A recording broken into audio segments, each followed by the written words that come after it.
Nelson anak, magsaboy ka na ng asin sa labas at pagkatapos ay magsarado ka na ng pinto at bintana. Malapit na ako matapos maghain dito ng hapunan natin. Sige po tay, gagawin ko na po. Hala, malapit na po palang magdilim. Agad na tumalima ang anak na binatilyo ni Manolo na si Nelson sa kanyang utos. Kinuha ni Nelson ang isang garapon ng asin sa kusina at saka ito lumabas.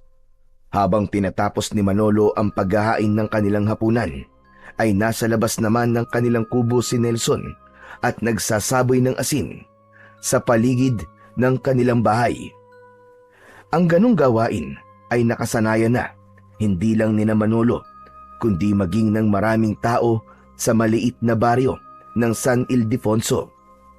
Bago tuluyang kumagat ang dilim, ay nagsasaboy ng asin ang mga tao sa labas at paligid ng kani-kanilang mga bahay. Maraming taon na rin ang nakakalipas. Simula ng isang aswang ang nagsimulang manalasa gabi-gabi sa baryo ni Manolo. Nung umpisa, inakala nila na tao ang pumapatay sa mga tao roon. Pero nang may nakakita na mismo sa aswang, ay doon na tumindi ang takot ng mga tao. Sa kasamaang palad, isa ang asawa ni Manolo na si Rosario na naging biktima ng aswang na yon. 10 taon pa lamang nun si Nelson at buntis pa si Rosario sa pangalawa nilang anak. Isang gabi, nagbanyo si Rosario habang mahimbing na natutulog sina Nelson at Manolo. Nakahiwalay ang banyo nila sa kanilang bahay, kaya kinailangan pa ni Rosario na lumabas. Nagising na lang si Manolo sa malakas na sigaw ni Rosario at nang lumabas siya, ay doon niya nakita ang kalunos-lunos na sinapit ng kanyang asawa at ang ipinagbubuntis nito. Wakwak ang tiyan ni Rosario at naliligo ito sa sarili nitong dugo.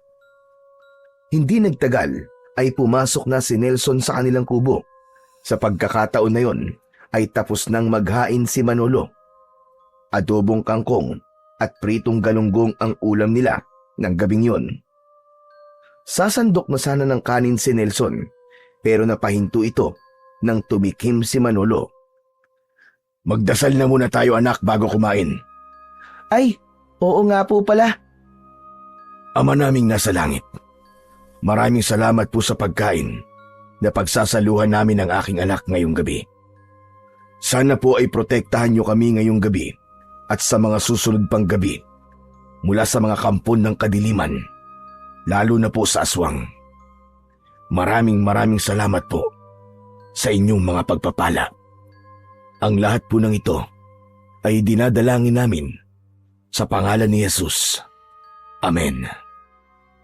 Matapos ang maikling dasal, ay sakalang nagsimulang kumain ang mag-ama. Pareha silang nagkakamay at maganang kumain. Sa gitna ng kanilang pagkain, ay biglang nagsalita si Nelson.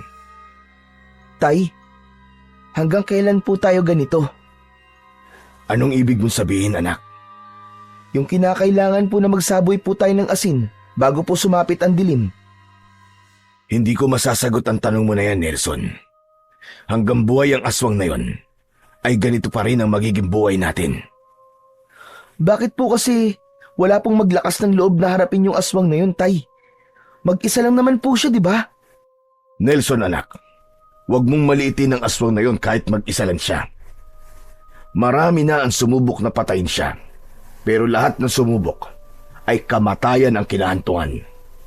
Sa ngayon, wala na tayong ibang makakapitan kundi ang pananampalataya natin sa Diyos. Nakakalungkot lang po kasi na inalisan kami ng aswang na yon ng karapatan upang maging bata. Dati po, nakakapaglaro pa kami kahit gabi na eh. Ngayon, hindi na pwede.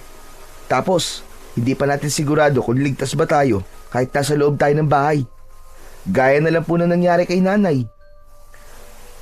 Nelson, hindi ba ang sabi ko ay ayoko nang napag-uusapan ng tungkol sa nanay mo? Sige na, kumain ka na lang dyan. Sorry po, Tay. Napayuko si Nelson at nagpatuloy sa pagkain, habang si Manolo naman ay nangilid ang luha ng maalala ang nangyari sa kanyang asawa. 6 na taon na ang nakakaraan nang mamatay ang asawa niya sa kamay ng aswang. Pero ang sugat sa puso niya ay sariwa pa rin hanggang ngayon.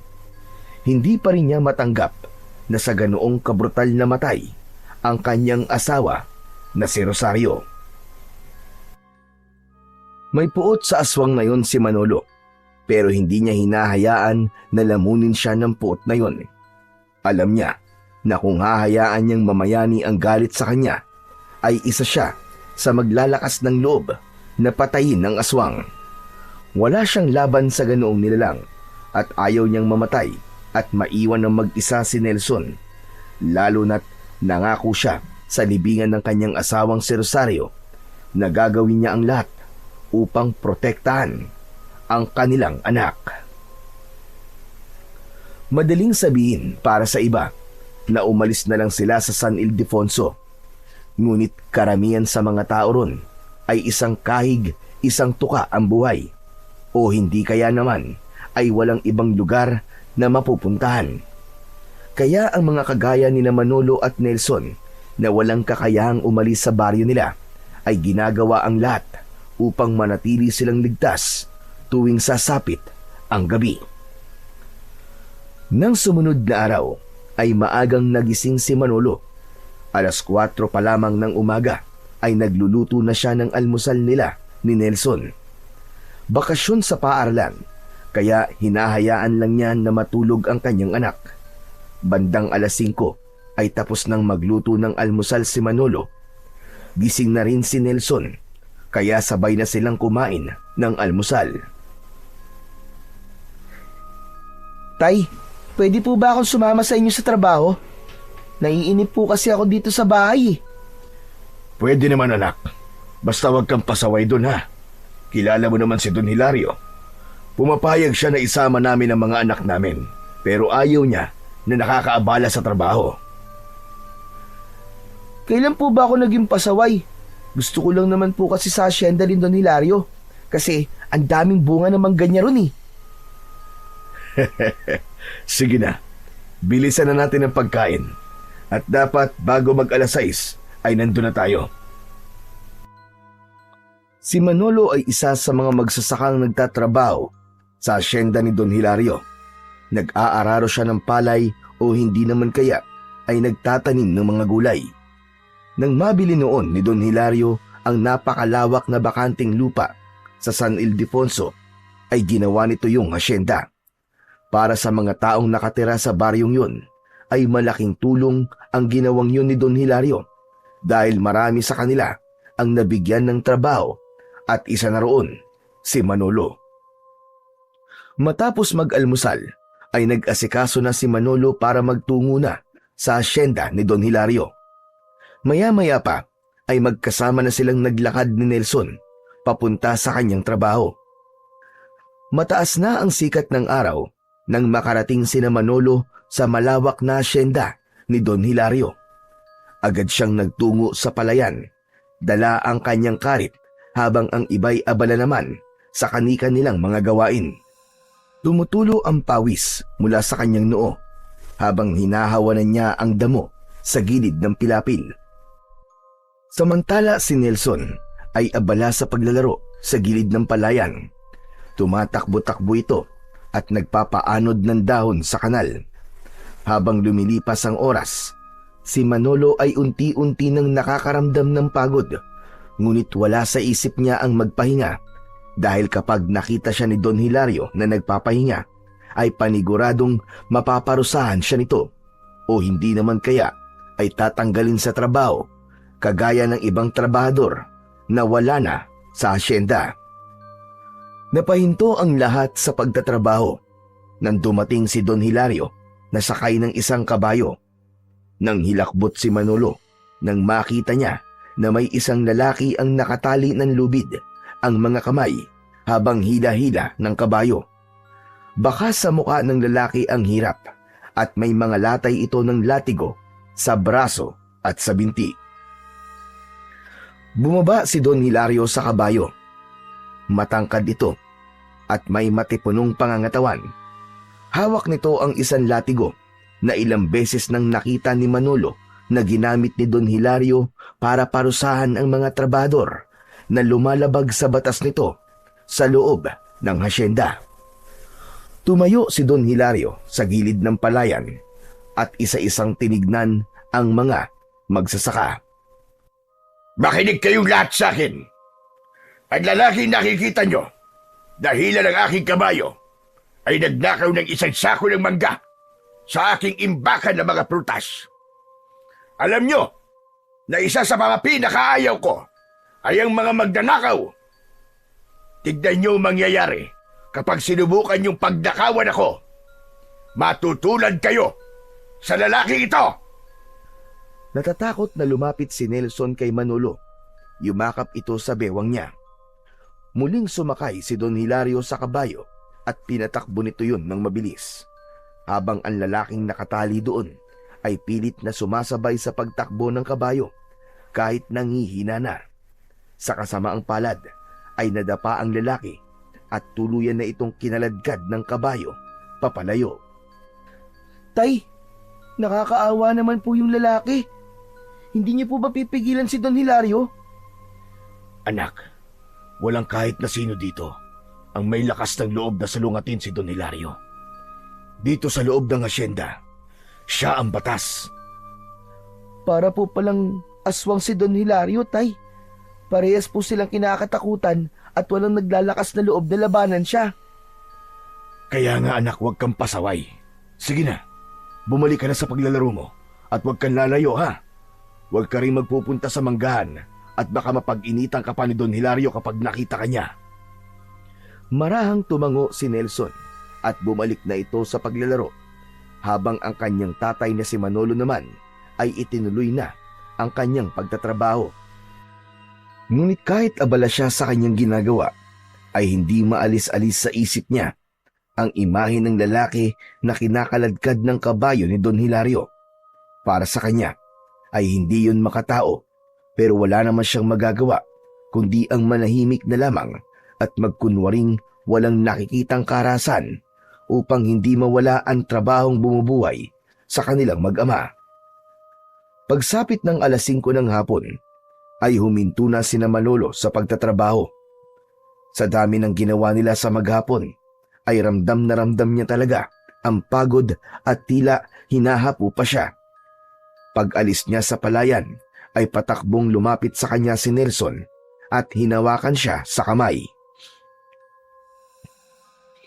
Ay, salamat naman, makakauwi na tayo, Tay. Tay, ayos lang po ba kayo? Aba, parang namumutla po kayo. Huwag ka mag-alala. Ayos lang ako anak. Kailangan ko lang magpahinga. Tara na, umuwi na tayo. Nakakaisang hakbang pa lamang si Manolo nang napahawak siya sa kanyang dibdib dahil may naramdaman siyang pananakit sa kanyang puso. Napangiwi siya sa sobrang sakit. Nanlamig ang buong katawan niya at bahagyang nanlabo ang kanyang paningin. Tay, ano po nangyayari sa inyo? Hindi na nagawang makasagot pa ni Manolo dahil napaluhod na siya sa lupa hanggang sa tuluyan ng nagdilim ang kanyang paningin at wala na siyang naalala pa sa mga sumunod na nangyari. Mabigat ang pakiramdam ni Manolo nang unti-unti siyang magkamalay. Parang may nakadagan sa kanyang dibdib at mahapdi ang bawat paghinga niya. Nang dumilat ang kanyang mga mata, ay nakita niya ang puting kisame ng ospital at ang malamlam na ilaw sa sulok ng silid. Sa gilid ng kama ay naroon naman si Nelson na umiiyak habang mahigpit na hawak ang isa niyang kamay. Nelson anak, bakit tayo nasa ospital? Nawalan po kasi kayo ng malay kanina, Tay. Buti na nga lang po, tinulungan po tayo ng ibang magsasaka na madala po kayo rito. Sandali lang po, Tay, tatawagin ko po ang doktor. Mabilis na tumayo si Nelson at nagmamadaling tumakbo palabas ng kwarto. Ilang sandali pa ay bumalik na ito kasama ang isang doktor na may dalang chart at may seryosong ekspresyon sa mukha nito. Sir, mabuti naman po't nagising na kayo. Nawalan po kayo ng malay habang nagtatrabaho. Ayon po sa mga nakakita, bigla na lang po kayo napaluhod at tumawak po sa dibdib. Dinala po kayo rito agad para maagapan. Naramdaman ni Manolo ang panlalamig ng kanyang mga palad. Parang lalo siyang nahirapang huminga habang pinakikinggan ang doktor. At base naman po sa mga resulta ng ECG at blood tests, may coronary artery disease po kayo. Isa sa mga ugat na nagbibigay ng dugo sa puso nyo ay halos barado na. Kaya po kayo inatake. Huwag po kayo mag-alala, pero sa ngayon po, ligtas na po kayo. Pero posibleng maulit ito kung hindi po maaagapan. Sabihin niyo po, doktor, kailangan ho ba ako maoperahan? Opo, kailangan niyo po sumailalim sa isang bypass surgery sa lalong madaling panahon. Dahil kung hindi, maaaring lumala po ang kondisyon nyo at magdulot ng mas matinding atake sa puso. Mga magkano po ang kakailanganin para sa operasyon? Ang buong proseso, kasama na ang pre-op test at mismong operasyon, ay aabot po ng humigit kumulang 1 milyong piso. Pero maaari po kayong kausapin ng social worker namin para sa posibleng tulong kung kinakailangan. Parang gumuho ang mundo ni Manolo. Umalingaw-ngaw sa kanya ang perang kinakailangan niya para siya ay maoperahan. Tinignan niya ang anak niyang si Nelson na muling napayuko habang pinupunasan ang luha sa pisngi. Makalipas ang ilang araw na nasa ospital, ay nakauwi na rin sa wakas si Manolo. Maigpit na ibinili ng doktor na iwasan muna niya ang mabibigat na gawain, ngunit alam niya na imposible yun dahil kailangan niyang magtrabaho sa hasyenda ni Don Hilario. Isa pa, nalaman niya na si Don Hilario ang nagbayad ng bills niya sa ilang araw na siya ay nasa ospital. Sinabi nito na ibabawas nito yon kada sahod sa kanya. Kaya aminado si Manolo na wala siyang karapatan na magpahinga at kailangan na kagad niyang bumalik sa pagtatrabaho kung ayaw niyang magutom sila ng kanyang anak na si Nelson. Isang umaga, nagising si Manolo na may nakahanda ng almusal sa mesa. Labi siyang natuwa dahil maagang nagising si Nelson para ito na ang magluto. Nang maupo siya, ay ipinagtimpla pa siya nito ng kape. Hindi nagtagal, ay sabay na silang kumain na mag-ama. Tay, paano po pala yung pampaopera nyo? Saan po tayo kukuha ng ganong kalaking pera? Sa totoo lang, anak, hindi ko pa rin alam. Siguro ihihingi ako ng tulong sa gobyerno. Ayaw niyo po ba kay Don Hilario humingi ng tulong, Tay? Sigurado po ko, yung 1 milyon po ay barya lamang po sa kanya. Hindi, anak. Mahirap humingi ng tulong sa kanya.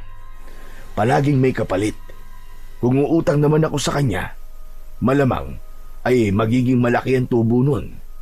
Baka patay na ako eh. Hindi pa rin ako tapos magbayad sa kanya. Pero Tay, ang sabi po ng doktor kailangan niyo pong maoperahan sa lalong madaling panahon. Tapos, babalik po kagad kayo sa pagtatrabaho. Baka mapagod po ulit kayo, Tay, at atakihin na naman po kayo. Nelson, anak, alam mong hindi ako pwede magpahinga ng matagal. Magugutom tayong dalawa. Isa pa, kaya ko naman Hindi na lang ako masyado magpapagod sa bukid. Parang ang hirap naman pong paniwalaan na hindi po kayo magpapagod sa bukid, Tay. Ang bibigat po ng ginagawa nyo rin Ano po kaya kung ako po muna ang pumalit sa inyo sa trabaho? Mariing umiling si Manolo. Ramdam niya kung gaano kagusto ni Nelson na tulungan siya. Pero ayaw niyang sa edad nito ay mamumulat agad ito sa pagtatrabaho. Binatilyo pa ang anak niya at ang gusto niya ay sa pag-aaral ito nakatutok. Nelson, anak, alam kong gusto mo akong tulungan. Pero ako ang haligi ng tahanan na ito. Kaya ako ang dapat na magtrabaho at hindi ikaw. Ang dapat na ginagawa mo ay nag-aaral at naglalaro. Ayokong magaya ka sa akin na sa murang edad pa lang ay nagbabanat na ng buto. Hindi na tumutol pa si Nelson pero bakas sa mukha nito ang lungkot nang dahil sa sitwasyon nilang mag-ama. Ipinagpatuloy na nila ang kanilang pagkain at pagkatapos ay dumiretso na sa hasyenda ni Don Hilario para magtrabaho.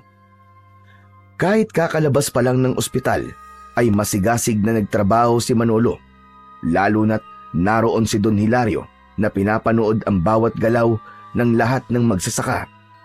Alam ni Manolo na walang pakialam ang kanilang amo kahit galing siya sa ospital, at kapag nakita siya nitong nagpapahinga ay siguradong matitikman niya ang hagupit ng latigo nito. Matapos ang maghapon na trabaho ay umuwi na si Manolo sa kanilang kubo. Naabutan niya si Nelson na abala sa pagluluto sa kusina. Nakangiti niyang nilapitan ang kanyang anak at tinapik sa likod. Ang bango naman ang niluluto mo, anak. Ano ba yan? Ah, sinigang na hipon po, tay. Napadaan po kasi si Aling Sonia kanina tapos nakita ko po na may nilalako siyang hipon eh. Eh yun, pinaubos na lang po niya kaya nabili ko po sa mababang presyo. Mabuti na lang talaga at namana mo sa nanay mo ang husay sa pagluluto. O paano? Ikaw na munang bahala dyan ha, at maglilinis lang ako ng katawan ko. Ay tay, sandali lang po. May sasabihin po ako sa inyo. Ano yon? Narinig niyo na po ba yung kumakalat na balita dito sa baryo natin? Yung bagong biktima po ng aswang kagabi? Sandaling natigilan si Manolo. Simula nang matuto ng mag-ingat ang mga tao sa kanilang baryo, ay wala nang nabiktima pa ang aswang. Kaya ang sinabing yun ni Nelson ay talagang gumulat sa kanya. Ano? Sino daw ang nabiktima ng aswang?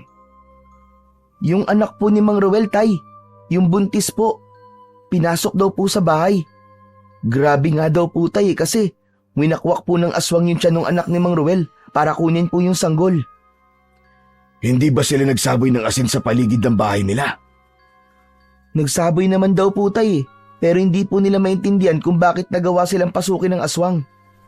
Naisip ko lang po na baka wala talagang epekto ang asin sa aswang na nandito sa baryo natin. Natatakot po ako na baka isang gabi po ay ang bahay naman po natin ang pasukin nun. Anak, huwag ka mag-alala. Kung sakali na pumasok siya rito, ay lalabanan ko siya. Hindi ako papayag na saktan kanya. Sige na, magluto ka na dyan at huwag mo na yung isipin. Dodoblihin natin ang proteksyon natin para hindi makapasok dito ang aswang na yon. Tinapik ni Manolo si Nelson sa balikat bago siya lumabas ng bahay upang magtungo sa banyo. Habang umiigib siya ng tubig sa kanilang balon na nasa likod ng bahay, ay hindi niya naiwasang isipin ang sinabi ng kanyang anak. Labis siyang nabahala dahil mukhang hindi na sapat na magsaboy lang sila ng asin sa paligid ng kanilang bahay. Kailangan ay makaisip siya ng ibang paraan upang protektahan ang kanilang tahanan laban sa aswang. Isinantabi muna ni Manolo ang takot na kanyang nararamdaman. Alam niya na hindi yun ang oras para matakot siya dahil sa huli ay sila rin ng anak niya ang magtatalo kung magpapalamon siya sa takot. Matapos na mapuno ng tubig mula sa balon ang timba, ay binuhat na yon ni Manolo papunta sa banyo upang maglinis ng kanyang katawan. Matindi ang sikat ng araw ng tanghali na yon habang abala si Manolo sa pagtatanim ng palay. Masakit na ang ulo at likod niya pero hindi siya nagtangkang magpahinga dahil nakamasid sa kanila si Don Hilario. Hanggang sa isang iglap ay napahinto siya nang makaramdam siya ng matinding paninikip ng dibdib. Napaluhod siya sa putikan at nabitiwan niya ang hawak na pananim. Napansin ng ilang kasamahan ni Manolo ang nangyari at agad siyang nilapitan ng mga yon. Nagkagulo sa gitna ng palayan at may tumawag ng saklolo. Ang ilan sa kanila ay binuhat na siya at isinakay sa isang tricycle. Habang umaandar ang tricycle, ay nagdidilim na ang paligid ni Manolo hanggang sa tuluyan na siyang nawalan ng ulirat. Mabigat ang bawat paghinga ni Manolo nang magmulat siya ng mata. Naramdaman niya ang kamay na mahigpit na nakahawak sa isa niyang kamay at nang lumingon siya sa kaliwa ay nakita niya ang umiiyak na si Nelson. Nasa tabi nito ang isang lalaking doktor na may hawak na clipboard. Dok, ano pong nangyari sa akin? Inatake na naman po kayo sa puso. Mas malala po ang atake na ito kumpara po sa una. Hindi na po pwedeng ipagpaliban ng operasyon. Kung muli po kayong aatakihin, ay baka yun na po ang huli. Sinasabi ko po sa inyo ang posibleng mangyari at hindi po ako nananakot. Pero Dok, wala pa po kaming pera para sa operasyon. Naiintindihan ko po, pero meron naman po mga ahensya ng gobyerno na pwede niyong lapitan para sa tulong pinansyal. May ilan ding NGO na maaari kayong makipag-ugnayan, pero hindi po kami makapagbibigay ng kasiguraduhan kung kakayanin nilang sagutin ang buong halaga ng operasyon. Saglit na katahimikan ang bumalot sa silid. Hindi nagtagal ay nagpaalam na ang doktor at naiwan sa silid na yon sina Manolo at Nelson. Tay, kailangan na po nating gumawa ng paraan para maoperahan na po kayo kaagad. Ako na po ang bahalang lumapit kay Mayor. Anak, ang totoo ay kinausap ko na si Mayor. Ang sabi niya, ang kaya niya lang daw sagutin ay ang gamot ko matapos ang operasyon. Ano pong gagawin natin ngayon, Tay? Ang sabi po ng doktor, kailangan na po kayong maoperahan. Huwag ka mag-alala. May awa ang Diyos, anak. Hindi niya tayo pababayaan. Ang totoo ay sinabi lang yun ni Manolo para hindi na mag-alala at mag-isip pa ang kanyang anak. Ayaw niya na sa edad nito na yun ay magkakaroon na ito ng ganong kalaking problema. Kaya hanggat maaari ay nais niyang suluhin ang lahat ng alalahanin nila. Labis ang awang naramdaman ni Nelson para sa kanyang ama. Nais niya itong tulungan na maoperahan na dahil ayaw na niyang hintayin pa na muli itong atakihin sa puso. Nawalan na siya ng ina at hindi siya papayag na mawalan pa siya ng ama. Kaya habang nasa ospital pa si Manolo ay isang ideya ang kanyang naisip. Isang gabi ay nagtungo siya sa asyenda ni Don Hilario. Kumatok siya sa pinto ng malaki nitong bahay at isang kasambahay ang nagbukas noon. Agad na sinabi ni Nelson sa kasambahay na nais niyang makausap si Don Hilario para sa isang importanteng bagay. Nagpakilala rin siya bilang anak ng isa sa mga trabahador sa asyenda. Umakyat ang kasambahay sa ikalawang palapag ng bahay habang nanatili naman sa labas si Nelson. Kinakabahan siya at nagdadasal na sana ay hayaan siya ni Don Hilario na makausap ito. Ang plano niya ay humingi ng tulong kay Don Hilario. Kung kinakailangan na mangutang siya rito ay gagawin niya. Desperado na talaga siyang makakuha ng pera para sa pampaopera ng kanyang ama. Hindi nagtagal ay bumalik na ang kasambahay at anito ay pumayag si Don Hilario na makausap ni Nelson. Inihatid siya ng kasambahay sa kwarto ni Don Hilario. Naabutan niya si Don Hilario na nagbibilang ng napakaraming pera sa ibabaw ng kama at inilalagay nito yon sa isang itim na bag. Nakatayo si Nelson sa bungad ng pinto at hindi niya alam kung lalapit ba siya rito o hindi. Ano pang tinatayo-tayo mo dyan? Lumapit ka na rito na makapag-usap tayo na maayos. Napapitlag si Nelson at agad siyang lumapit kay Don Hilario. Hindi man lang siya nito tinapunan ng tingin at patuloy lang ito sa pagbibilang ng pera. Hindi ba ikaw si Nelson, yung anak ni Manolo? Ako nga po, Don Hilario. Ano't gusto mo akong makausap? Magbabayad na ba kayo ng utang niyo sa akin? Don Hilario, hindi pa po eh. Iba po ang dahilan kung bakit po ako nandito. Don Hilario, ihingi po sana ako ng tulong sa inyo para pampaopera po ni tatay. Kailangan po kasi namin ng 1 milyong piso para maoperahan na siya eh. Alam ko po na nakakahiya itong ginagawa ko pero desperado na po kasi talaga akong madugtungan ng buhay ni tatay. Sandaling huminto si Don Hilario sa pagbibilang ng pera at tinapunan nito ng malamig na tingin si Nelson. Mabuti naman at alam mo nakakahiya itong ginagawa mo. May utang pa nga kayo sa akin dahil ako nagbayad sa ospital nung unang itinakbo ang tatay mo doon. Tapos ngayon, uutang na naman kayo. Saan kayo kumukuha ng kapal ng mukha, ha? Don Hilario, parang awa niyo na po. Ang sabi po kasi ng doktor kailangan na po talagang maoperahan si tatay sa puso Wala akong pakialam.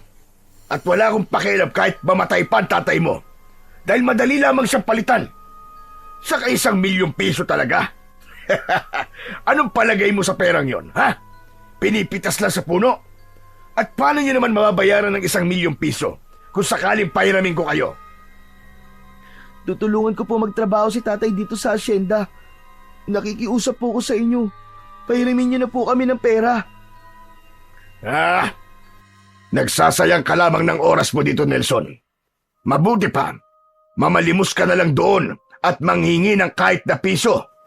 Pero sa akin, wala na kayong makukuha. Sige na, makakaalis ka na. Alis! Napakagat si Nelson sa labi niya. Nais pa niya sanang pilitin si Don Hilario na pahiramin sila ng pera, ngunit nakita niya ang latigo nito na nakasabit sa dingding. Tumakbo sa isip niya na baka kung magpupumilit siya ay saktan siya nito gamit ang latigo, kagaya ng ginawa nito sa mga tauhan nito na nagkakamali. Sige po, aalis na po ako. Maraming salamat na yun po. Aalis na sana si Nelson pero napako ang mga mata niya sa perang binibilang ni Don Hilario. Sa dami nun ay parabang higit pa yun sa 1,000,000 piso. Nang tignan siya ni Don Hilario ng masama ay napayuko siya at tuluyan na siyang lumabas ng silid. Nang isarado niya ang pinto ay sandali siyang natigilan. Hindi nawala sa isip niya ang perang binibilang ni Don Hilario at naisip niya na kung makukuha niya yon ay meron na siyang pampaopera sa kanyang ama. Alam ni Nelson na mali ang magnakaw at kung sakali ay yun ang unang beses na gagawin niya ang bagay na yun. Pero inisip niya na may magandang dahilan naman ang pagnanakaw na gagawin niya at yun ang magiging daan upang madugtungan ang buhay ng kanyang ama. Kaya imbis na lumabas ng bahay ni Don Hilario, ay inisa-isa niya ang mga pinto sa ikalawang palapag. Isang pinto ang hindi nakalak at dun pumasok si Nelson. Napagtanto niya na ang silid na napuntahan niya ay library dahil sa dami ng aklat na naroroon. Nagtago si Nelson sa ilalim ng isang lamesa at doon niya naisipan na magpalipas ng oras. Hindi na alam ni Nelson kung gaano na siya katagal na nakatago sa ilalim ng lamesa. Mula sa salaming bintana ay nakita niyang madilim na ang labas. Sumilip siya at nakita niya na 11:11 na pala ng gabi. Siguro naman ay tulog na si Don Hilario ng ganitong oras. Isang malalim na paghinga ang pinakawalan ni Nelson.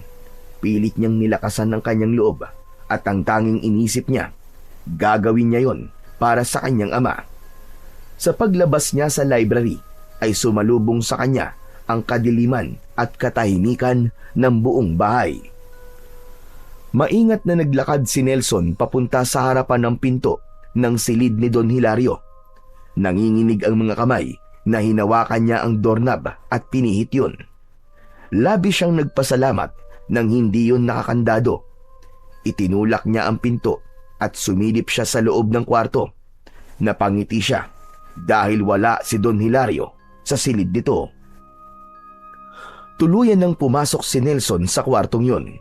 Mabilis niyang hinanap ang bag kung saan nakalagay ang pera ni Don Hilario. Binuksan niya ang aparador, mga drawer at tinignan niya ang ilalim ng kama pero hindi niya nakita ang bag. Luminga siya sa paligid at nakita niya ang malaking picture frame na nakasabit sa dingding kung saan nakalagay doon ang litrato ni Don Hilario. Tumayo siya sa harapan ng picture frame at tinitigan niya ang picture ni Don Hilario na tila nakatingin sa kanya. Hindi alam ni Nelson pero tila hinihila siya ng litratong yun. Kumuha siya ng upuan at tumungtong siya roon para maabot niya ang picture frame. Nang alisin niya ang picture frame ay nakita niya sa likod nun ang isang butas kung saan nakalagay ang bag na hinahanap niya. Sabi ko na nga ba't nandito ka lang eh? Ang galing ko talaga! Walang pagdadalawang isip na kinuha ni Nelson ang bag. Bumaba siya sa upuan at ipinatong doon ang bag. Binuksan niya ang bag at napasingap siya nang makita ang napakaraming pera na nakalagay doon. Mabilis na isinarado ni Nelson ang bag at isinukbit niya yon sa kanyang balikat. Ngunit pagharap niya ay nagulat siya nang makita si Don Hilario na nakatayo sa nakabukas na pinto.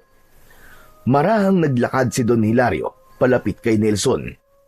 Bumilis ang tibok ng puso ni Nelson dahil sa takot. Sinasabi ko na nga ba, at iba ang tingin mo sa mga pera ko kanina. Ang bata-bata mo pa lang, pero magnanakaw ka na. Don Hilario, patawarin niyo po ako. Ginawa ko lang naman po ito para iligtas po ang tatay ko. Parang awa niyo na po, huwag niyo po akong sasaktan. Maigpit na hinawakan ni Don Hilario ang braso ni Nelson at kinuha nito ang bag, sabay tapo nun sa ibabaw ng kama. Nanlilisik ang mga matang tinignan siya nito. Sa tingin mo ba, bata, ay may magagawa yung pagmamakaawa mo sa akin? Hindi mo pa yata alam ang ginagawa ko sa mga nagnanakaw sa akin. Alam ko po, Don Hilario. Pinapahila niyo po sa kabayo. Hindi lang yun ang gagawin ko sa'yo. Halika, sumama ka sa akin. Marahas na hinila ni Don Hilario si Nelson palabas ng kwarto. Sa takot niya ay hindi niya na napigilan ang mapaiyak. Patuloy siya sa pagmamakaawa pero tila bingi si Don Hilario sa lahat ng pakiusap niya. Wala siyang ideya kung saan siya dadalhin ni Don Hilario at kung ano ang gagawin nito sa kanya. Pero sigurado siya na sa sandaling yun ay nasa panganib siya. Makalipas ang ilang araw ay pinayagan na si Manolo na lumabas ng ospital. Nalaman niya na muling binayaran ni Don Hilario ang hospital bills niya, kaya alam niya na mas lumalaki na ang utang niya rito. Inasahan ni Manolo na pag-uwi niya sa bahay ay makikita niya ang anak na si Nelson. Ngunit nilukob siya ng pagtataka nang wala roon ang kanyang anak. Tinanong niya ang kapitbahay nila kung alam ba nito kung nasaan si Nelson, pero ayon dito ay 2 araw na raw na hindi nakikita si Nelson sa kanilang bahay. Ang alam pa nito ay nasa ospital lang ang bata. Labis na nag-alala si Manolo sa kanyang anak. Hindi nito ugali ang hindi nagpapaalam sa kanya kung saan ito pupunta o kung meron itong gagawin. Isa pa, masyadong matagal ang 2 araw na hindi ito umuwi sa bahay nila. Puno ng pag-aalalang bumalik si Manolo sa bahay nila. Naupo siya sa mahabang upuan sa labas ng kubo at doon siya nag-isip kung saan maaaring nagpunta ang kanyang anak. Nasaan ka na bang bata ka? Bakit hindi ka nagsabi sa akin kung saan ka nagpunta? Sa gitna ng pag-iisip ni Manolo ay isang itim na kotse ang huminto sa harapan ng bahay niya. Mula sa kotse na yon ay bumaba si Don Hilario na may madilim na muka.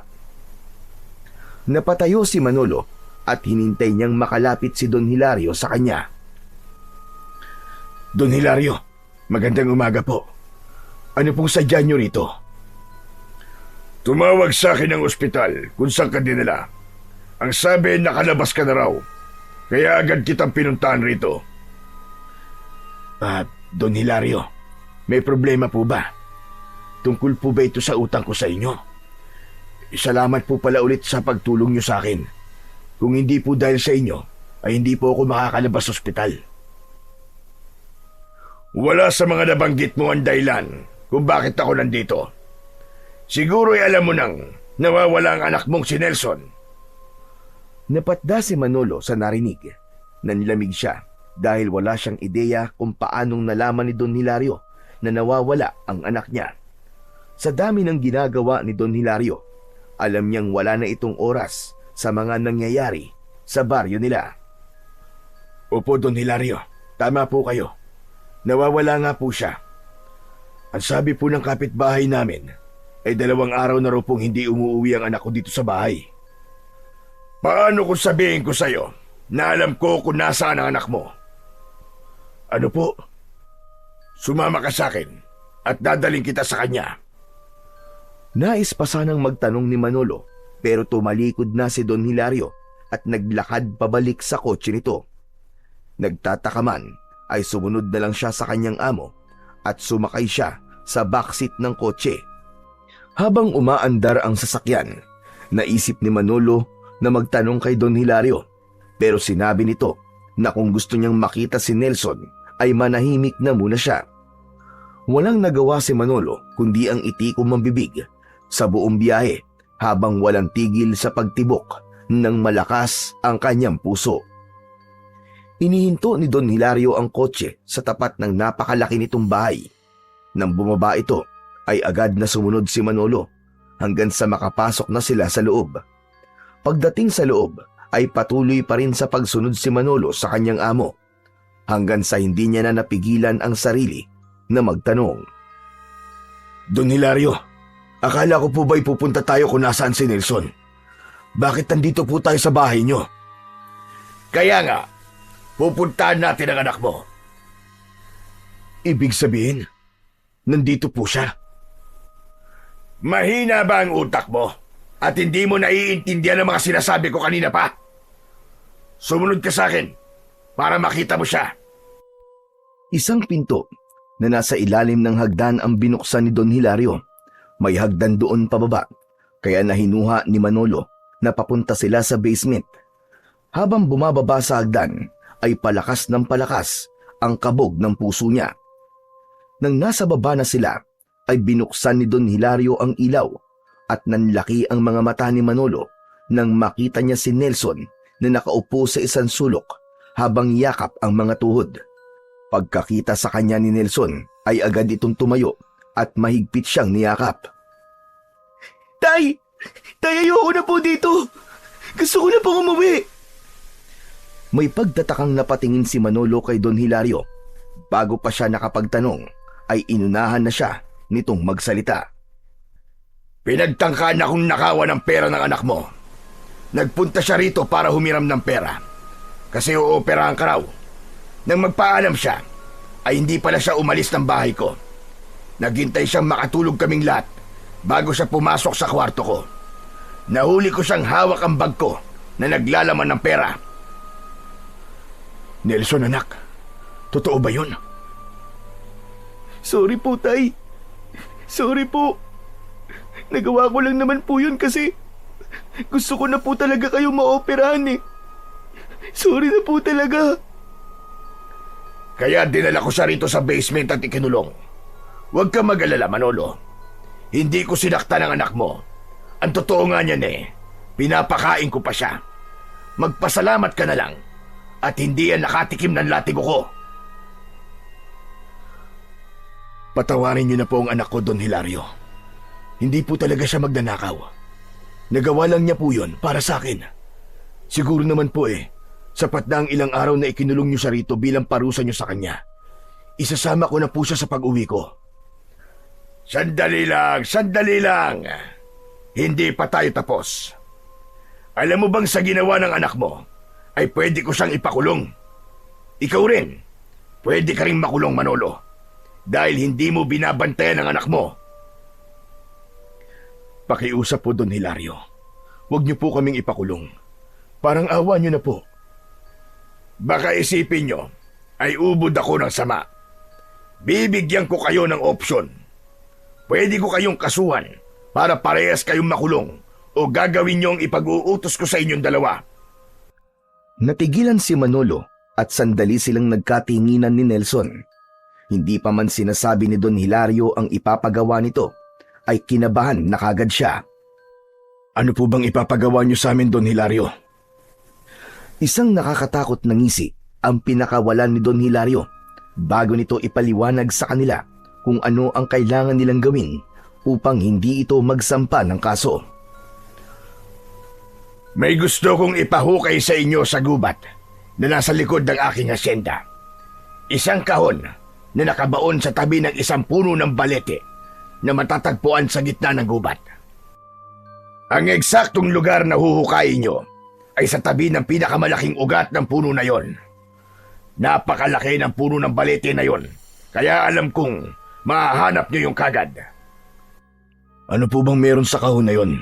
At bakit kami po ng anak ko ang kailangan magukay?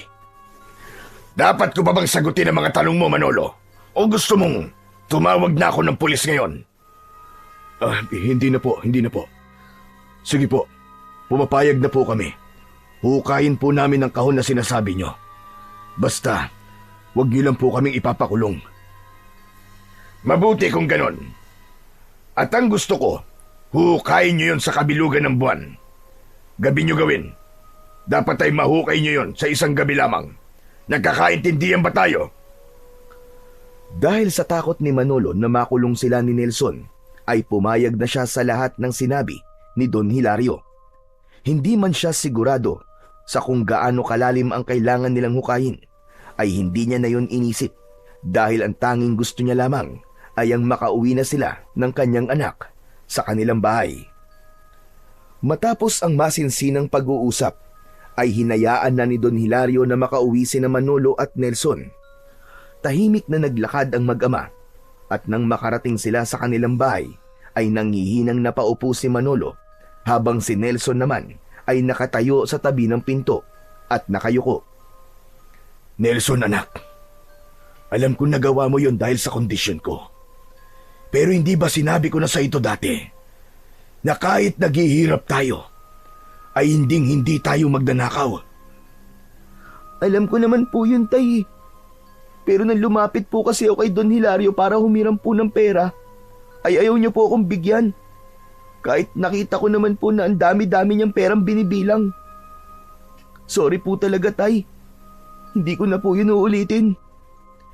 Hindi na talaga dapat. Dahil talagang magagalit na ako sa'yo. Mabuti na lang at hindi tayo ipinakulong ni Don Hilario. Pero Tay, gagawin ba talaga natin yung sinabi ni Don Hilario na may huhukayin tayong kahon sa gubat? May pagpipilian pa ba tayo, anak? Mabuti nga't yun lamang ang pinagawa niya sa atin eh. Pero, bakit po kaya niya yun ipapahukay sa atin? Wala rin akong ideya, anak. Huwag ka na magtanong sa akin kasi wala rin akong maisasagot sa'yo. Tumayo si Manolo. Lumapit siya sa kalendaryo na nakasabit sa dingding at nalaman niya na sa darating na Biyernes ang kabilugan ng buwan. May 2 araw pa sila para maghanda ni Nelson. Gaya ng anak niya ay wala rin siyang alam kung bakit kabilugan ng buwan kailangan nilang hukayin ng kahon na sinasabi ni Don Hilario.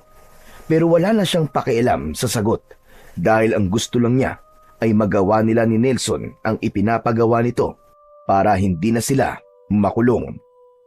Sa lumipas na 2 araw ay patuloy na nagtrabaho si Manolo sa asyenda habang si Nelson naman ay nananatili sa bahay nila at hindi na ito sumasama sa kanya sa trabaho.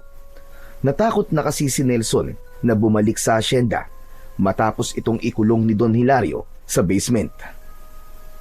Hanggang sa dumating na nga ang gabi kung saan bilog na bilog ang buwan. Matapos ang hapunan, ay naghanda na sina Manolo at Nelson. Nagdala sila ng pala at piko na siyang gagamitin nila sa paghukay. Isinabit din ni Manolo ang itak niya sa kanyang bewang upang kung sakaling makasalubong nila ang gumagalang aswang, ay meron silang magagamit na sandata. Habang naglalakad sa loob ng kagubatan, ay panay ang linga ni Nelson sa paligid. Nakakapit ang isa nitong kamay sa braso ni Manolo, habang ang isa naman ay tangan ang lampara. Tay, nakakatakot naman po dito. Paano kung biglang magpakita po sa atin yung aswang at atakihin po tayo? Kaya nga dinala ko tong itak ko, anak. Saka sa tingin ko, ay wala dito sa gubat ang aswang na yon. Hindi naman niya siguro iisipin na mayroong tao rito sa ganitong oras. Malamang, naroon yun sa baryo at naghahanap ng mabibiktima. Sa bagay, tama ka naman po sa sinabi niyo, Tay. Nagpatuloy na sa paglalakad ang mag-ama. Kahit paano, ay kabisado ni Manolo ang gubat na yon. Nung bata pa kasi siya, ay madalas silang maglaro doon at alam niya ang malaking puno ng balete na sinabi ni Don Hilario. Inabot ng halos kalahating oras ang paglalakad nila bago nila natagpuan ang puno ng balete. Maraming mga baging ang nakalaylay mula sa puno. Nakaramdam ng kilabot si Manolo pagkakita niya sa puno ng balete na para bang kanina pa sila nito hinihintay. Tay, talaga bang gagawin natin to? Hindi po ba ang sabi po ng mga matatanda tirahan po ng kapre at engkanto ang puno ng balete? Baka naman po, magambala po natin sila at kung ano po ang gawin nila sa atin. Hihingi na tayo kagad ng paumanin sa kanila. Para sigurado, anak. Naglakad sila palapit sa puno at agad na hinanap ni Manolo ang pinakamalaking ugat. Nang makita niya yon, ay tumingala siya sa puno ng balete. Mga kaibigan, para sa mga nilalang na nakatira sa punong ito, ngayon pa lamang ay humihingi na kami ng dispensa. Kung magagambala man namin kayo ng aking anak. May kailangan lang kaming kunin sa lugar na to. Pero nangangako kami na hindi namin sisirain ang inyong tirahan. Matapos sabihin yun ni Manolo, ay isang malamig na hangin ang tila yumakap sa kanya na naging dahilan para magtaasan ang balahibo niya sa braso. Inisip niya na yun ay tugon mula sa mga nilalang na nakatira sa puno na yon.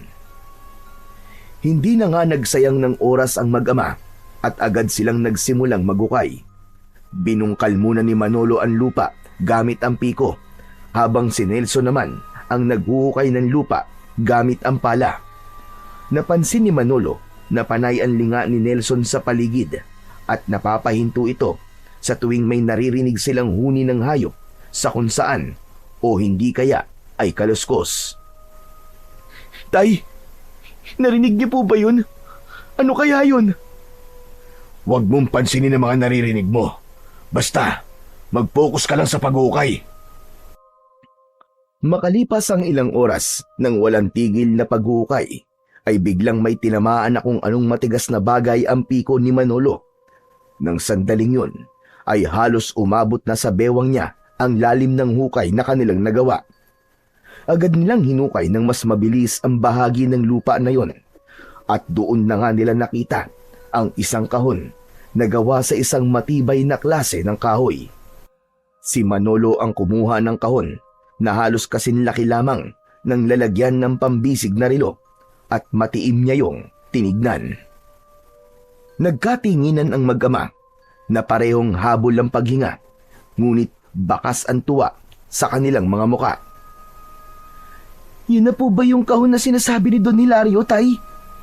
Sa tingin ko, ay ito na nga yun, anak. Makakauwi na tayo. Ay, salamat naman. Ang sakit na po kasi ng likod at kamay ko sa kakahukay.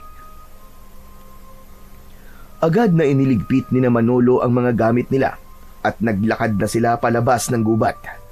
Nang makauwi na sila, ay ipinatong ni Manolo ang kahon sa ibabaw ng lamesa kung saan sila kumakain. Magkasabay na umupo ang mag-ama at parehas nilang tinignan ang kahon. Tay, ano po kayang laman ng kahon na yan? Buksan po kaya natin? Hindi natin pwedeng buksan yan, Nelson. Hindi sa atin yan. Masama ang makialam ng gamit ng may gamit. Baka nakakalimutan mo na sa ganyan ka napahamak. Sa tingin ko naman po, Tay, hindi po malalaman ni Don Hilario kung titignan man natin yan.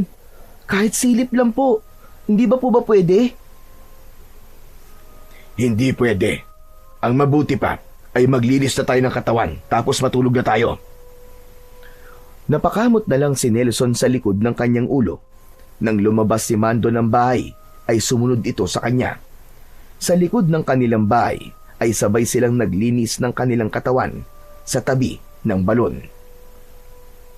Dahil sa matinding pagod mula sa paghuhukay sa gubat, ay mabilis na nakatulog si Manolo. Sa tabi niya ay mahimbing na ring natutulog ang kanyang anak na si Nelson. Habang natutulog ay isang kakaibang panaginip ang dumalaw kay Manolo. Sa panaginip niya ay nasa harapan siya ng puno ng balete sa gubat. Mula sa likod ng puno ay lumabas ang isang lalaki na ubod ng puti ang kutis. Nakasuot ito ng gintong kasuotan at ang mata nito ay puro puti. Bahagyang nagliliwanag pa ang buong katawan nito. Walang takot na naramdaman si Manolo nang makita niya ang lalaki. Teka, sino ka? At bakit ganyan ang itsura mo? Ako ang engkanto na nagmamayari ng kahon na iyong hinukay, Manolo. Alam mo bang tanging may mabubuting puso lamang ang nakakahukay sa kahon na iyon? Hindi ko alam. Teka, ano ba talaga ang laman ng kahon na iyon? Ang laman ng kahon na iyon ay ang pinakamalakas na mutya na pagmamayari ko. Dahil masyado itong makapangyarihan, ay kinailangan ko itong itago sa ilalim ng lupa. Ngunit dahil ikaw ang nakahukay nito, ikaw na ang magiging tagapangalaga nito. Isang mutya? Hindi ba ginagamit yan na pampaswerte at panlaban sa mga malas? Iba ang mutyang yun. Kapag ikaw ay may tanga nun, ay magkakaroon ka ng pambihirang lakas na wala ang isang normal na tao. Alam ko ang dilubyong nangyayari sa inyong baryo, Manolo. Bakit hindi mo gamitin ang mutya ko para wakasan na ito? Dilubyo? Ang ibig mo bang sabihin yung pagsalakay ng aswang sa aming baryo? Hindi na nalaman pa ni Manolo ang sagot ng engkanto sa kanya dahil nagising na siya nang bigla siyang nasampal ng malakas ng natutulog na si Nelson. Napabalikwas siya ng bangon at nakita niya na tulog pa rin ang kanyang anak. Anak nang, ang likot mo talaga matulog, Nelson. Kahit tulog ka, nagagawa mo pa rin manakit. Natigilan si Manolo nang maalala niya ang kanyang panaginip.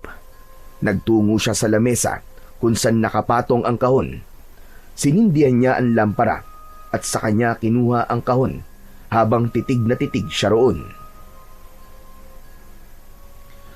Totoo kaya yung sinabi ng engkanto sa panaginip ko na ang laman ng kahon na ito ay isang mutya na pwedeng tumapos sa pagsalakay ng aswang dito sa aming baryo?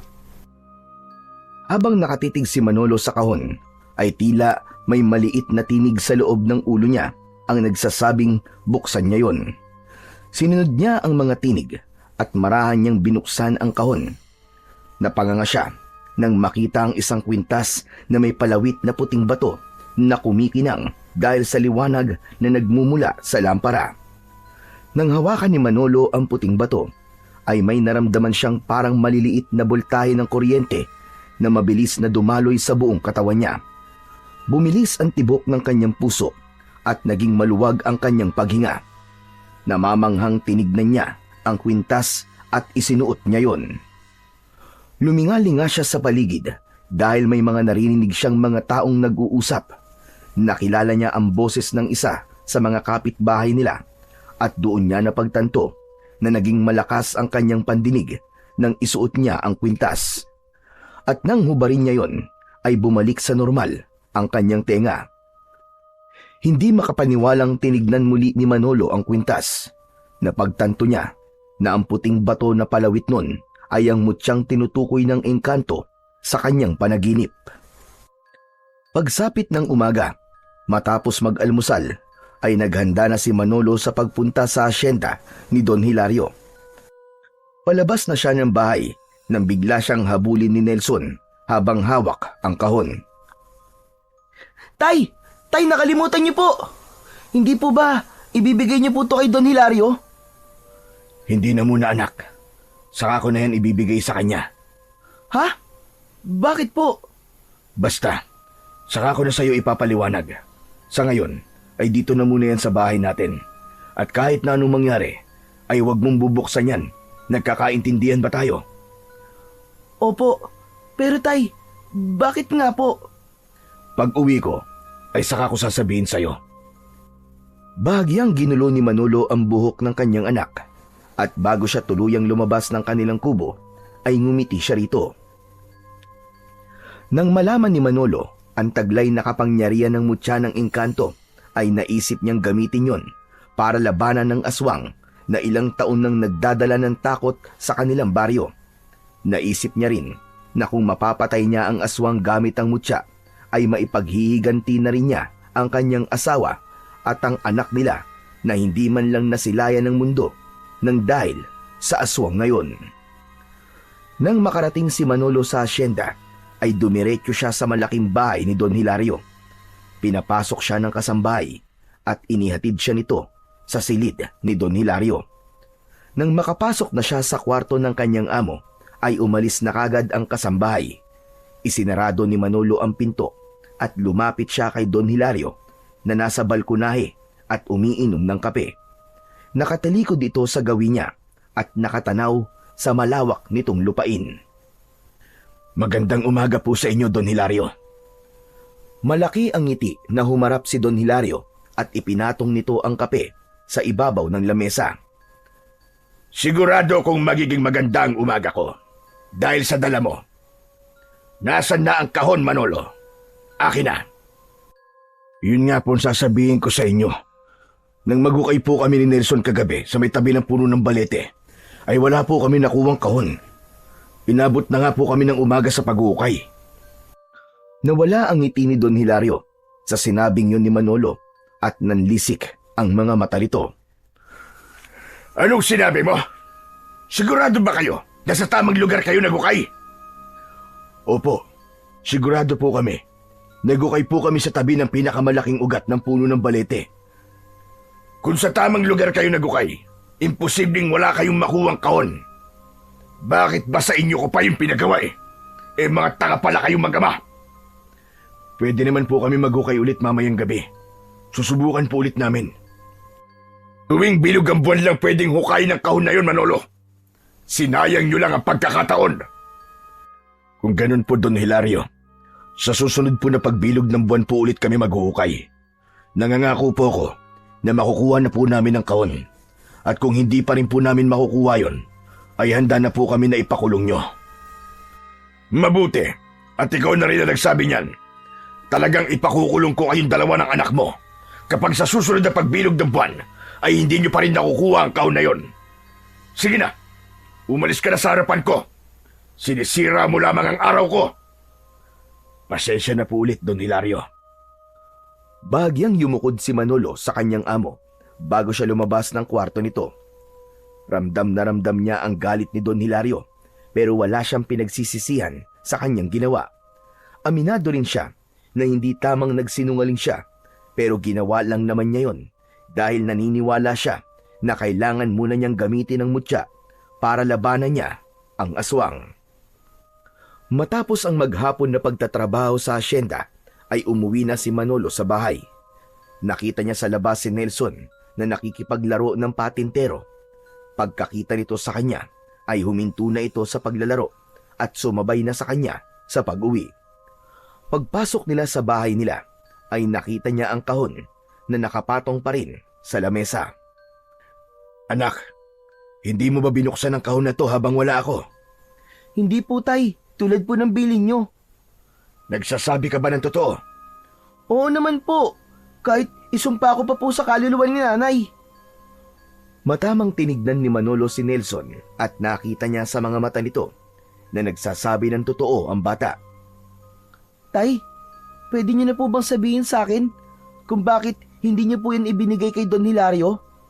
Hindi po ba siya nagalit sa inyo nang sabihin niyo po na hindi mo na yan ibibigay sa kanya? Hindi ko sinabing nakuha na natin, anak. Ang sabi ko ay susubukan nating hukayin ulit ang kahon sa susunod na kabilugan ng buwan. Hala, ibig sabihin po nagsinungaling po kayo sa kanya? Hindi po ba sabi niyo po sa akin masama po magsinungaling? Hindi sa pagkakataon na ito, Nelson. Kailangan ko ang mutya na nasa loob ng kahon para labanan ng aswang. Ano po, Tay? Mutya? Mutya po ang laman ng kahon na yan? Ibig sabihin, binuksan niyo po ang kahon? Akala ko po ba, hindi natin yan pwedeng buksan? Magpapaliwanag ako sa'yo. Makinig ka muna sa akin, Nelson. Sa pagkakataon na yon, ay maayos na ipinaliwanag ni Manolo kay Nelson ang lahat. Sinimulan niya sa napanaginipan niyang engkanto at ang mga sinabi nito sa kanya tungkol sa pinakamakapangyarihang mutya na laman ng kahon. Sinabi rin niya kay Nelson ang dahilan kung bakit hindi muna niya ibibigay kay Don Hilario ang kahon. Matapos ang mahabang paliwanag ni Manolo, ay hindi agad nakapagsalita si Nelson. Hindi makita ni Manolo kung nagulat ba ito o namangha sa mga sinabi niya. Kung ganun, Tay, talagang gagamitin niyo po ang mutya sa pakikipaglaban sa mga aswang? Oo, anak. Kailangan kong gawin yon para matigil na ang pagsalakay niya dito sa baryo natin. Isa pa, gusto ko ring ipaghiganti ang nanay mo at ang kapatid mo. Tay, sigurado na po ba kayo dyan sa gagawin niyo? Paano po kung mapahamak kayo? Paano kung hindi po totoo yung sinabi sa inyo ng engkanto sa panaginip niyo? Kailangan kong maniwala, Nelson. Isa pa, nang isuot ko ang mutya, ay may kakaibang lakas akong naramdaman. Parang napakaraming nagbago sa katawan ko. Kaya naniniwala ako sa kapangyarihan ng mutya na nasa loob ng kahon na yan. Muling natigilan si Nelson. Natulala ito na parang may iniisip itong napakalalim. Ayos ka lang ba, Nelson? Bakit bigla ka natahimik dyan? Naisip ko lang po kasi na hindi kaya gustong makuha ni Don Hilario ang kahon ay dahil alam niya na meron yung laman ng mutya. Kung ganun, alam niya po ang kapangyarihan ng mutya. Tama ka, anak. Mukhang gusto niyang siya ang maging tagapangalaga ng mutya ng engkanto. Ang nakapagtataka lang po, Tay, ay bakit hindi na lang siya magukay ng mutya kaysa ipagawa pa yun sa atin. Yan nga ang hindi ko rin alam, anak. Pero sa ngayon, gagamitin ko muna ang mutya para labanan ng aswang. Nagkatinginan ang mag-ama at wala nang nagsalita sa kanilang dalawa. Nang sandaling yon ay mas lalong tumindi ang kagustuhan ni Manolo na patayin ng aswang. Naisip niya na panahon na para muling may sumubok na tapusin ng aswang na napakatagal ng dahilan ng takot ng mga tao sa kanilang baryo. Sa mga sumunod na araw, sa tuwing umuuwi si Manolo mula sa pagtatrabaho sa asyenda, ay dumidiretso siya sa likuran ng kanilang kubo. Doon niya isinusuot ang kwintas na may palawit na mutya. At sa oras na madama ng kanyang katawan ang pagdaloy ng lakas at kapangyarihan ng mutya, ay nagsisimula na siyang magsanay na makipaglaban gamit ang itak. Bawat galaw at pag-atake ni Manolo sa hangin ay nararamdaman niya ang paggabay ng mutya sa kanya. Kahit wala siyang kasanayan sa pakikipaglaban, ay para siyang isang mandirigma na ilang taon nang nakikipaglaban. At nang dahil doon, ay mas lalong lumaki ang kumpiyansa niyang mananalo siya sa oras na makipaglaban na siya sa aswang. Isang gabi, habang mahimbing na natutulog si Nelson, ay gising na gising pa rin si Manolo. Nakatingin siya sa kawalan habang iniisip ang maaaring mangyari kung sakali na magkaharap sila ng aswang. Para sa kanya ay handa na niyang labanan ang aswang na yon. Naputol ang pag-iisip ni Manolo nang marinig niya ang kalunos-lunos na pagsigaw ng kanilang kapitbahay. Humihingi ang mga yon ng tulong. Bumilis ang tibok ng puso niya. Napatayo siya mula sa pagkakahiga at nagkaroon siya ng hinala na inaatake ng aswang ang kapitbahay nila. Nagising na rin si Nelson at may pag-aalangang tinignan ang tatay niya. Tay, may aswang po yata sa kapitbahay natin. Tama ka, anak. At oras na para gamitin ko ang mutya. Mula sa kahon na lalagyan nila ng damit ay inilabas ni Manolo ang kahon. Binuksan niya yon at kinuha ang mutya. Walang pagdadalawang isip na isinuot niya yon sa kanyang leeg. Kinuha niya ang kanyang matalas na itak sa kusina at lalabas na sana siya nang biglang hawakan ni Nelson ang kamay niya. Napahinto siya at tumingin sa kanyang anak. Tay, huwag ka po mamamatay ah. Hindi ko po kayang mawala kayo. Huwag niyo po akong iiwan na gaya ni nanay. Hindi ako mamamatay, anak. Kung meron mang mamamatay ngayong gabi, yun ay ang aswang at hindi ako. Dito ka lang, anak. Huwag kang lalabas kahit na anong mangyari. Tumango si Nelson at binitiwan siya nito. Naramdaman niya ang tiwala ng anak niya sa kanya, kaya mas lalong lumakas ang kanyang loob. Paglabas ni Manolo ng bahay, ay naramdaman niya kagad ang pagbuhos ng kakaibang lakas sa kanyang katawan na parang apoy na gumagapang mula sa kanyang dibdib patungo sa bawat hibla ng kanyang laman. Dumaan siya sa likuran ng kanilang bahay at mabilis na tinakbo ang bahay ng kapitbahay nila na pinagmumulan ng mga sigaw. Pagdating niya roon ay giniba niya ang pinto gamit ang balikat. Sa loob, bumungad sa kanya ang isang karumal-dumal na tagpo. Isang aswang na babalahibo, may mahahabang kuko at pulang-pula ang mga mata, ang kasalukuyang nilalapa ang isang lalaki. Sa isang sulok, nanginginig ang asawa ng biktima, nayakap ang dalawang batang umiiyak. Hindi nag-aksaya ng oras si Manolo. Sinugod niya ang aswang at buong lakas na hinila niya ito palayo sa lalaki. Hinila niya ito hanggang sa mailabas niya ito ng bahay. Malakas niya itong ibinalibag, pasadsad sa lupa. Mabilis na tumayo ang aswang at nanlilisik ang mga matang tinignan nito si Manolo. Nakita niya ang panlalaki ng mga mata ng aswang habang nakatuon ang mga mata nito sa mutyang nakasabit sa kanyang leeg. Nasa iyo ang mutya. Ibigay mo sa akin yan. Kunin mo kung makukuha mo. Walang inaksayang segundo si Manolo. Itinaas niya ang kanyang matalas na itak at umatake ng mabilis sa aswang. Pakiramdam niya ay may kung anong nakasanib sa kanya, kaya napakabilis ng kanyang mga galaw. Bawat pag-atake na ginawa ni Manolo ay matagumpay naman na naiwasan ng aswang. Ngunit sa isang mabilis na pag-atake niya ay nagawa niyang masugatan ng aswang sa dibdib gamit ang matalas niyang itak. Umatras ang aswang habang umaangil ito na parang isang mabangis na hayop. Umuusok ang balat ng aswang kung saan ito tinamaan ng talim ng itak.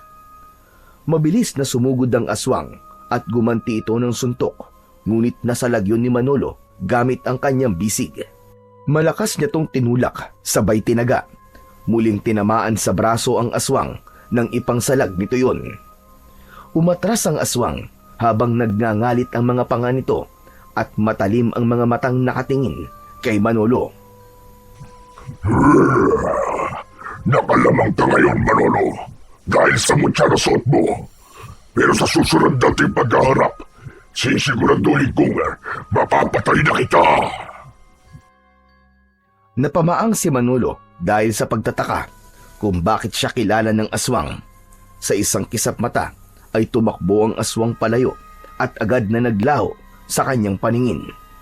Habang humihingal si Manolo ay binalikan niya ang kanyang kapitbahay. Nang makita niya na buhay pa ang lalaking nilapa ng aswang ay agad siyang tumawag ng tulong upang madala ang lalaki sa ospital. Matapos yun ay bumalik na siya sa bahay nila at naabutan niya si Nelson na nakaluhod sa altar habang nagdadasal. Nang maramdaman ni Nelson ang presensya niya ay agad itong tumayo at sinugod siya ng mahigpit na yakap. Tay! Tay, buhay ka! Salamat sa Diyos! Panginoon, salamat po! Ano bang akala mo? Mamamatay ako? Hindi naman po, Tay. Siyempre, natatakot din po ako para sa inyo kasi aswang po ang kalaban nyo eh. Ano po pala nangyari, Tay? Napatay niyo po ba yung aswang? Hindi, anak. Hindi ko siya napatay. Nakatakas siya na masugatan ko siya. Pero ang pinagtataka ko ay kung bakit niya ako kilala at alam niya na kaya ako malakas ay dahil sa mutya. Tinawag niya ako sa pangalan ko. Natigilan si Nelson at nahulog ito sa malalim na pag-iisip. Hindi nagtagal ay tumingin ito sa kanya habang nanlalaki ang mga mata. Tay, hindi po kaya taga rito lang po sa atin yung aswang na yun? Baka sa umaga po ay tao siya at sa gabi nagiging aswang siya. Naisip ko lang po na baka isa siya sa mga kakilala niyo rito sa baryo, kaya alam niya po ang pangalan niyo. Ang talino mo talaga, anak. Manang-mana ka talaga sa akin. Siyempre naman po, Tay.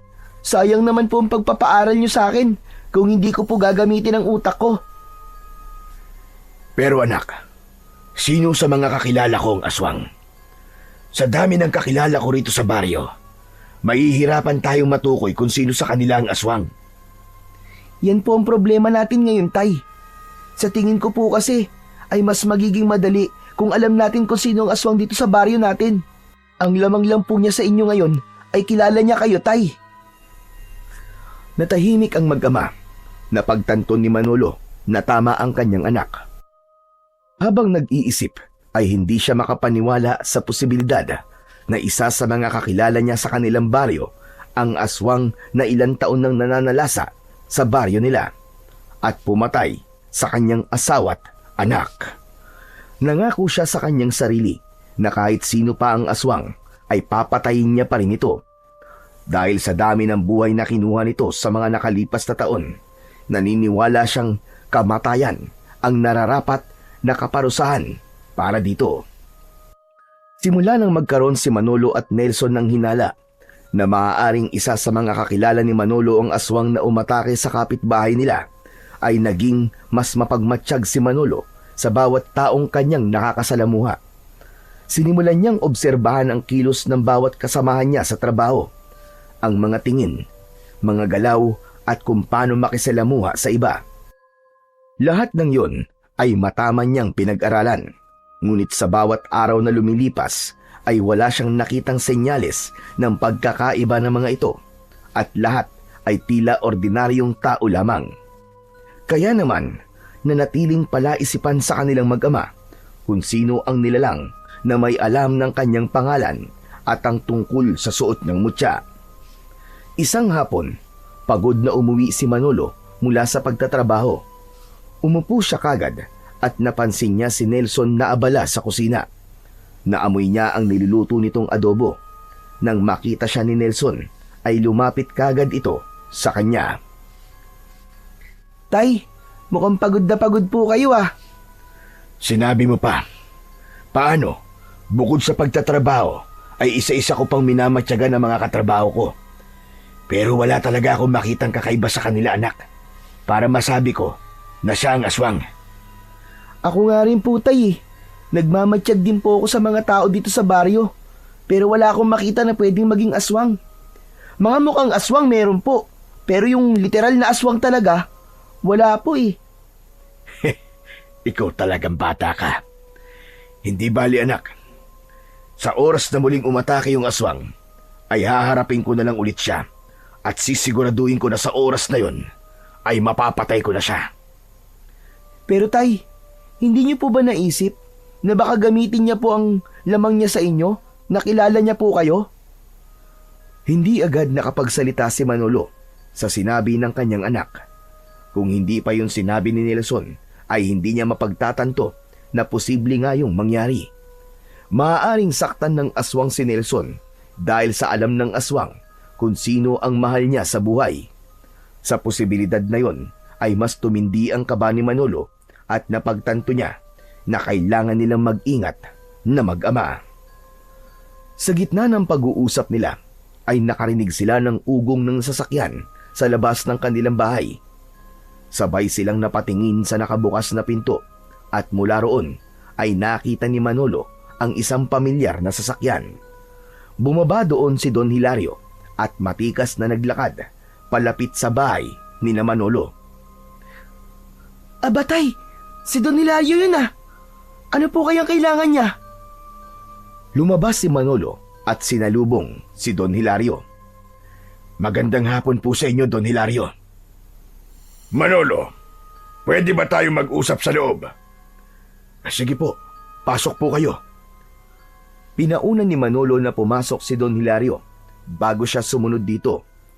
Umupo si Don Hilario sa pang-isahang upuan habang sina Manolo at Nelson naman ay sa mahabang upuan. Nelson, anak, lumabas ka na muna at may pag-uusapan lamang kami ni Don Hilario. Hindi mo na siya kailangan palabasin, Manolo.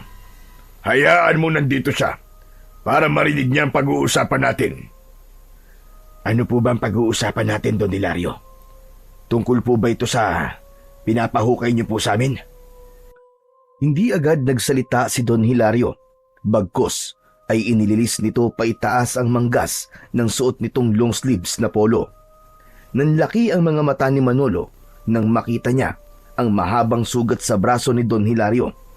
Bumalik sa alaala niya ang aswang na nasugatan niya sa braso nung unang beses niya itong nilabanan. Alam kong iniisip mo, Manolo. At tama ka ng hinala. Ako ang aswang na nakaharap mo. Ako ang aswang na matagal na sumasalakay sa baryong ito. Natigalgal ang mag-ama at kapwa sila nagimbal sa sinabi na yon ni Don Hilario. Agad namang pinigilan ni Manolo ang pagsiklab ng galit sa puso niya nang mapagtanto niyang si Don Hilario ang aswang na pumatay sa kanyang asawa at anak. Alam ko rin na hinahanap niyo kung sino ang aswang. At alam ko na hindi magtatagal ay malalaman niyo rin na ako ang hinahanap niyong dalawa. Hindi ako nandito para makipag-away. Nandito ako para kunin ang isang bagay na alam kong sa akin. Ang pinakamakapangyarihang mutya ng engkanto, yun ba? Tama ka, Manolo. Marunong ka rin palang mag-isip. Nang maglaban tayo, ay nakita ko suot mo yon.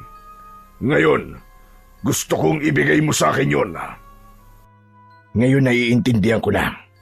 Sinabi sa akin ng engkanto na tanging may mga mabubuting puso lamang ang makakahukay sa mutya. Hindi mo yun mahuhukay kasi masama ka. Kaya kami ni Nelson ang inutusan mo maghukay nun. Matagal ko nang gustong kunin ang mutyag yon, Manolo, para mas maging malakas ako. Pero huwag kayong mag-alala dahil may kapalit kapag ibinigay niyo sa akin ang mutya. Bibigyan ko kayo ng perang pampaopera mo. Bukod doon, ay magbibigay din ako sa inyo ng 10 milyong piso. Maaari na kayong umalis sa baryong ito at mabuhay sa ibang lugar. Tumiim ang bagang ni Manolo at mahigpit niyang naikuyom ang kanyang mga kamay. Tumalim ang tingin niya kay Don Hilario. Hayop ka. Ikaw ang pumatay sa mag-ina ko. Ikaw ang aswang na lumapa sa asawa ko habang ipinagbubuntis niya ang pangalawa naming anak. Sa tingin mo ba, ay hahayaan kong makuha mo ang mutya? Hayop ka, demonyo ka! Napakatapang mo naman yata, Manolo. Matagal naman na yatang nangyari yun. Bakit hindi mo nalang kalimutan at magpatuloy sa buhay? Isipin mo ang perang makukuha niyong mag-ama kapag binigay mo sa akin ang mutya. Huwag mo nang pairalin ang galit. Maging praktikal ka na lang. At ano, kapag ibinigay ko sa inyo ang mutya, sigurado ko na gagamitin mo lang yun sa masama. Mas lalong dadami ang magiging biktima mo. Gano'n na nga. Anong magagawa ko? Ganito ko nilikha. Ipinanganak ako para pumatay ng tao dahil kayo ang pagkain ko. Pues, makakaalis ka na, Don Hilario. Wala kang makukuhang mutya sa akin. Bibigyan kita ng ilang araw para makapag-isip, Manolo. Hindi na kailangan. Hindi ko ibibigay sa iyo ang mutya kahit anong mangyari. Biglang tumayo si Nelson at kinuha nito sa kusina ang itak. Itinutok nito yon kay Don Hilario na ikinagulat naman ni Manolo. Umalis ka na rito, demonyo ka! Kaya pala sama ng ugali mo! Kasi aswang ka! Pinapahanga niyo ako, mag-ama. Masyado kayong matatapang. Tignan na lang natin kung hanggang saan ang tapang niyo. Kahit may mutya ka pa, Manolo, ay hindi ka mananalo sa akin. Magagaya ka lamang sa asawa at anak mo. Tumayo si Don Hilario at malalaki ang hakbang na naglakad palabas. Nang marinig nila ang pag-alis ng sasakyan nito, ay hindi na napigilan pa ni Manolo ang pagdaloy ng kanyang mga luha. Hindi siya makapaniwala na ang aswang na pumatay sa kanyang mag-ina ay matagal na pala niyang kilala. Sa kabila ng kalupitan ni Don Hilario, ay mas pinili pa rin niyang igalang ito dahil ito ang nagbigay sa kanya ng trabaho. Ibinaba ni Nelson ang itak upang yakapin si Manolo. Hayop siya, Nelson. Wala siyang puso. Sa tingin ba niya ay mababayaran niya ng pera ang buhay na kinuha niya? Tay, kailangan mo na talaga siyang tapusin. Sigurado ako na mas nanganganib na ang buhay natin dalawa ngayon. Hindi ako papayag, anak, na may mapatay pa siya. At hindi ako papayag na masaktan ka niya, anak. Matapos ang pangyayaring yon, ay hindi na pumasok muli si Manolo sa asyenda ni Don Hilario. Hindi na rin siya nagtangkang sabihin sa mga tao kung sino talaga si Don Hilario dahil sigurado siyang itatanggi lang nito yon. May posibilidad din na baligtarin sila nito at ito ang mas paniwalaan ng mga tao dahil nga sa marami itong pera.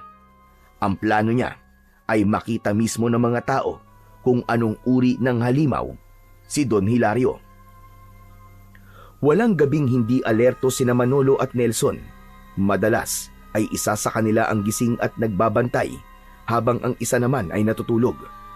Malakas ang kutob nila na sila na ang target ngayon ni Don Hilario dahil nasa kanila ang mutya at alam na nila ang sikreto nito.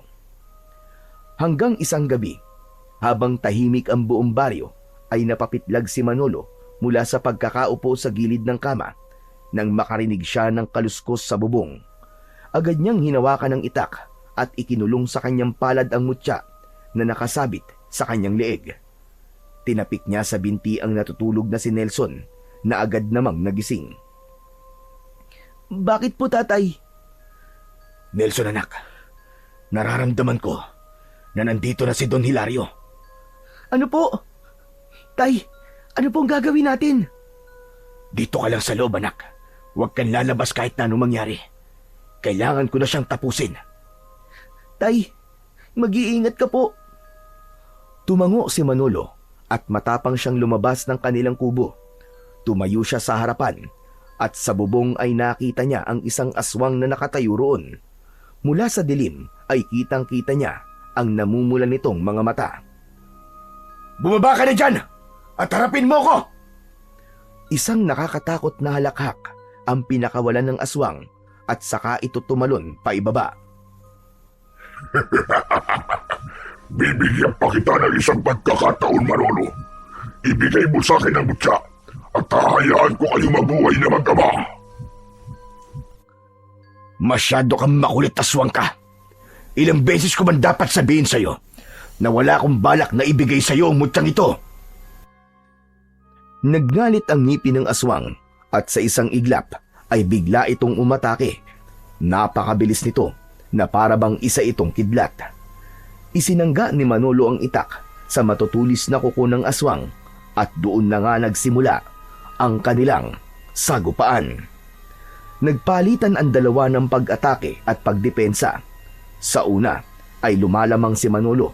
Bawat sugat na natatamo ng aswang ay umuusok ito dahil sa kapangyarihan ng mutya. Nang marami ng sugat si Don Hilario ay umatras ito habang bakas sa muka ang sakit. Ramdam na ramdam ni Manolo ang ibinibigay sa kanyang lakas ng pinakamakapangyarihang mutya. Ano, Don Hilario? Sumusuko ka na ba? Hindi porket nakakalamang ka ay kailangan ko ng sumuko. Hindi ako titigil hanggat hindi ko nakukuha ang mutya at hindi kita napapatay. Muling nagpatuloy ang kanilang sagupaan. Hindi nagtagal ay biglang bumaliktad ang laban. Sa isang mabilis na galaw ay sinunggaban ni Don Hilario si Manolo. Maigpit siya nitong niyakap sa bewang at saka siya malakas na ibinagsak sa lupa.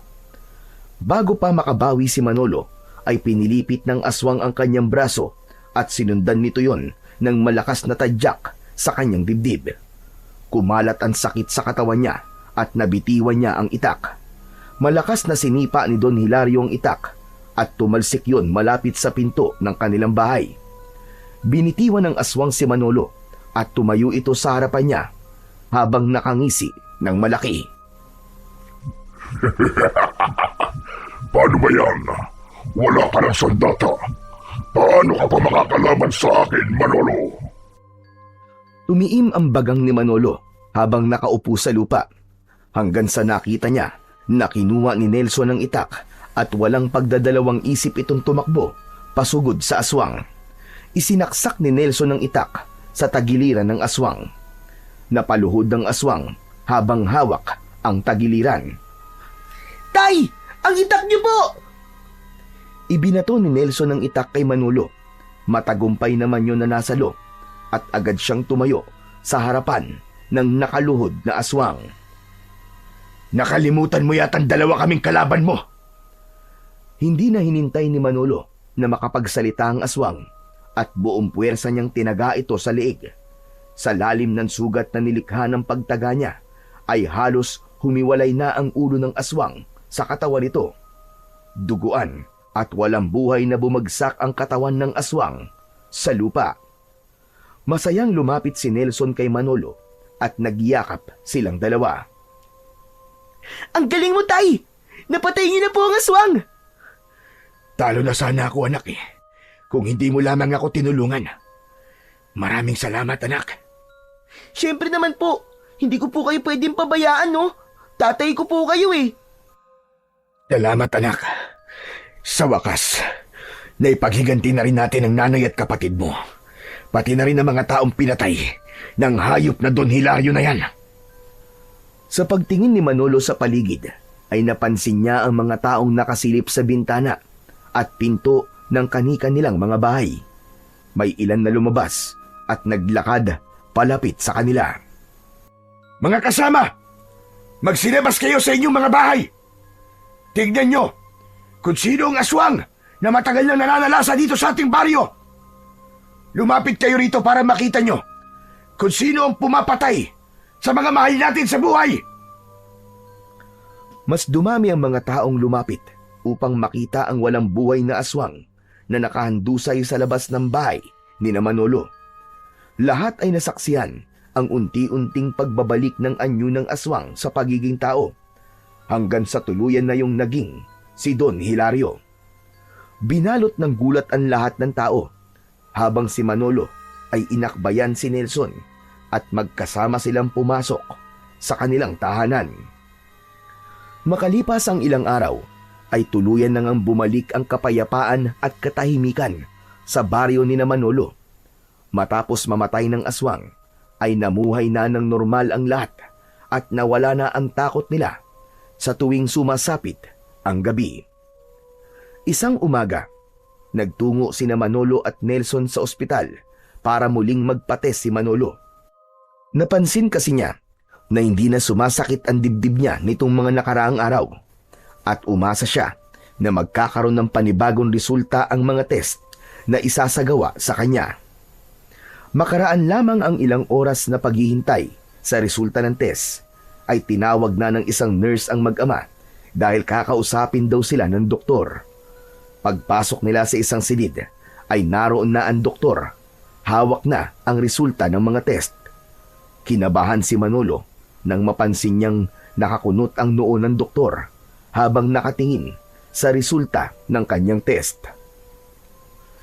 Dok, ano pong resulta ng mga test sa akin? Manolo, base sa resulta ng iyong mga pagsusuri, ay wala na pong problema sa inyong puso. Normal ang tibok, malinis sa mga ugat, at wala na po tayong nakitang dahilan para ituloy pa ang operasyon.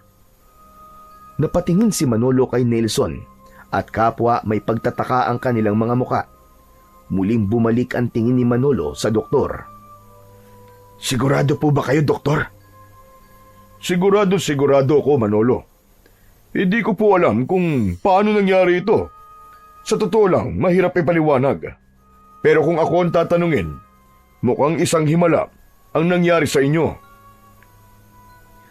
Dahan-dahang bumalot ang ngiti sa mukha ni Manolo at agad niyang niyakap ang kanyang anak. Nang dahil sa labis na kasiyahan, ay hindi na napigilan pa ni Manolo ang mapaluha. Taimtim siyang nagpasalamat sa Diyos dahil sang-ayon siya sa sinabi ng doktor na isang himala ang nangyaring yun sa kanya.